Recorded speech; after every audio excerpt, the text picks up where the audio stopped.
An international border is a line drawn on a map, and there's usually a fence or at least boundary markers to mark it on the ground. It's not complicated. But what if two rivers are part of the boundary, and they tend to change their paths during floods? And if the paths shift and water is taken from the rivers for irrigation, who gets to use it? Since the late 1800s, a little-known international commission has worked every day to deal with those questions and more concerning the changing border between the United States and Mexico.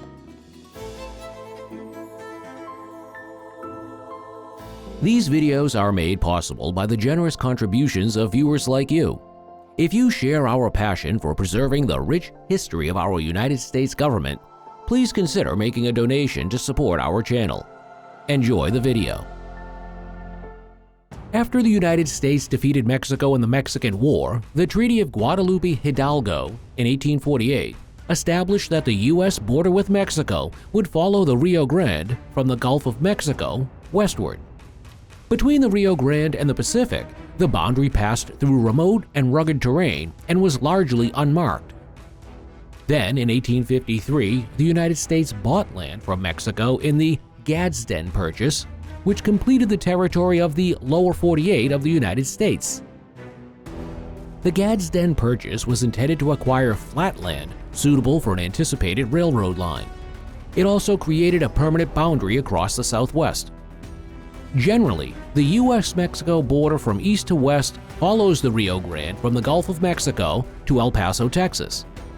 Then it proceeds westward more than 500 miles to the Colorado River, and beyond that, it follows the Colorado for 24 miles. Then it takes a westward line along the southern edge of California to the Pacific Ocean for the final 141 miles of the nearly 2,000 miles of the international border. When the boundary was established in the 1850s, the region along it was sparsely settled and virtually lawless. But as more settlers moved into the American Southwest in the late 1800s, the two rivers marking the border, the Colorado and the Rio Grande, created peculiar problems. At times, the rivers would flood. Surging water would cut new paths through the terrain, and land in one country could become part of the other country. An agreement between the U.S. and Mexico in 1884 established rules for setting the international boundary when the rivers shifted. In 1889, the United States and Mexico formed the International Boundary Commission, which was charged with applying the 1884 rules for settling disputes about the border's precise location. The commission included officials from both nations, and a first challenge it faced was growing agricultural development in the border region. This created rising demand in both countries for irrigation water drawn from the rivers.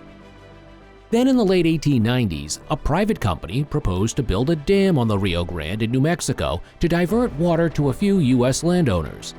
Under the proposal, no water would be released to Mexico. The Mexican government, understandably, objected to the plan. The United States government agreed that Mexico's water rights would be violated by the dam, and the project was stopped.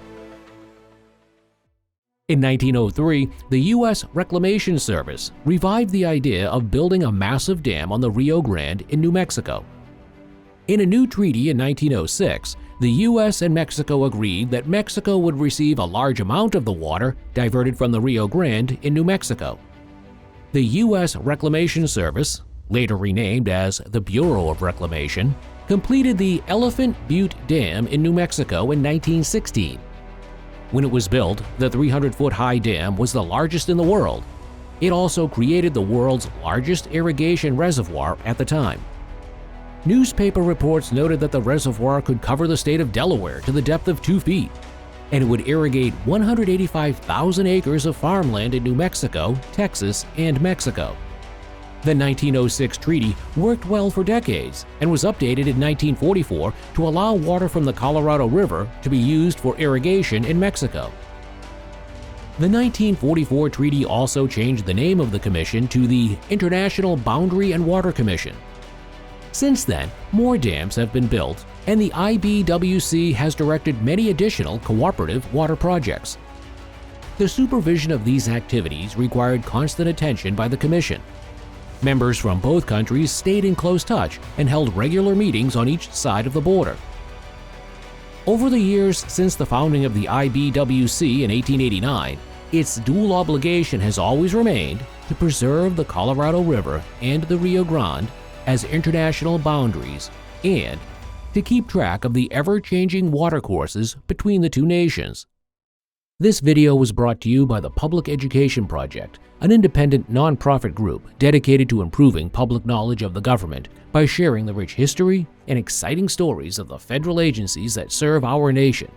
If you enjoyed this video, don't forget to give us a thumbs up and subscribe now to start your journey into the fascinating history of the U.S. government today. If you'd like to delve deeper into the rich history of the International Boundary and Water Commission or any other federal agency, be sure to visit our agency histories page at publiceducationproject.org, featuring nearly 250 detailed pages showcasing the diverse stories of agencies dating back to the nation's founding. Follow us on Facebook, Instagram, and TikTok so you don't miss out on new videos and updates.